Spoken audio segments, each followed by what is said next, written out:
Good evening, and welcome to Learning Management Systems Today with your host, Tyrone Nathaniel. Again, our show today is sponsored by Learning Management Systems Incorporated. We are here to make sure that you learn everything you're supposed to in the best way possible. Over the course of the last semester, I've been studying and reading up on learning management systems and student engagement. As part of my innovation project, I've been studying how best to combine blended learning in such a way that it engages the student and increases outcomes.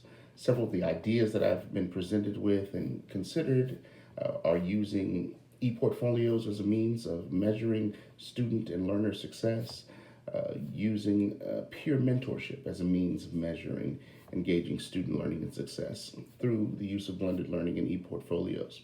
Ultimately, what we've settled on is a means of looking at the variety of learning management systems that are available and then using other measures to measure student engagement. Student engagement is one of the most important things in the learning process.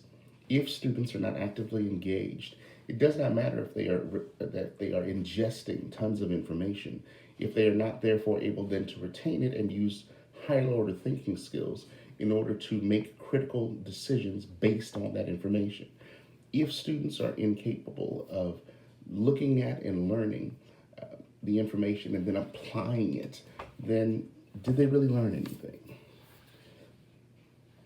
Over the course of this semester, I've been reading up and studying on learning management systems and electronic uh, educational teaching systems.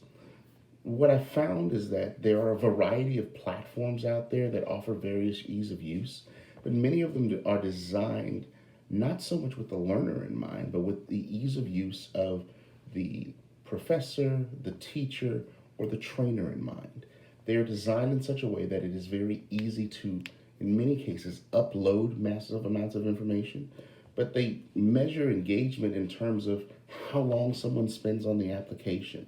They measure, one version of it that I read about actually measures student engagement based on how often their hands are touching the keyboard or if they have some type of webcam built into the system. It measures engagement based on eye movement. None of these are going to be predictors of student success. None of these tell us the things that we want to actively know. Are our students engaged in the learning process, and are they making those critical connections that will enable them to take this information and use it and apply it?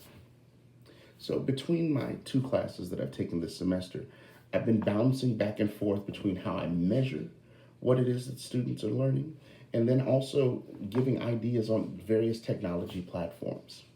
As I stated earlier, learning management systems, in my belief, will actually need to be retooled in such a way that combines the best of both worlds. It is intended for the professor, teacher to be able to upload the information in a way that is easy for them to do so, which takes the burden and weight off of the teacher when putting out the information. But the information on the flip side needs to be engaging in such a way that we are actively encouraging the learner to go through the process. Because if it becomes laborious, then we have a drop rate. One of the things that I've noted as working in religious circles is that there's this new phrase that has come up, and it is called um, the dropout rate. And what it is it's measuring how prior to the pandemic, church attendance was in many churches at all-time highs, and then afterwards, some churches and ministries are reporting having 60+% losses of those that were involved. This is troubling because it shows that even though we've moved, even in the church realm, from being in person to a digital teaching means, not everyone is actively engaged. Whether it's watching the videos live, whether it's watching a replay later on, there is this dropout rate that is alarming. So, what I've been proposing is a means that allows businesses, educators, even church communities to deliver digital content and then to encourage active involvement and participation in it that goes beyond simply watching, ingesting, and then regurgitating the information. We have to find a means and a methodology of encouraging our students and learners to actively engage in the information.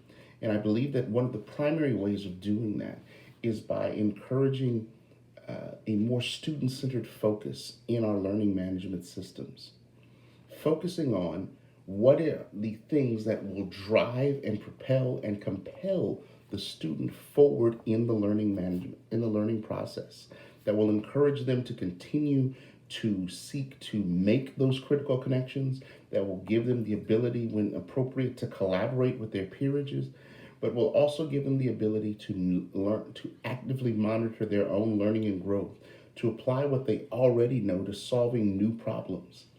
That then gives us what we always talk about in learning and education, which is a sense that the individual has had a diversified experience that is cultivated especially for them. Thank you. Tune in next week when we go more in depth on this subject.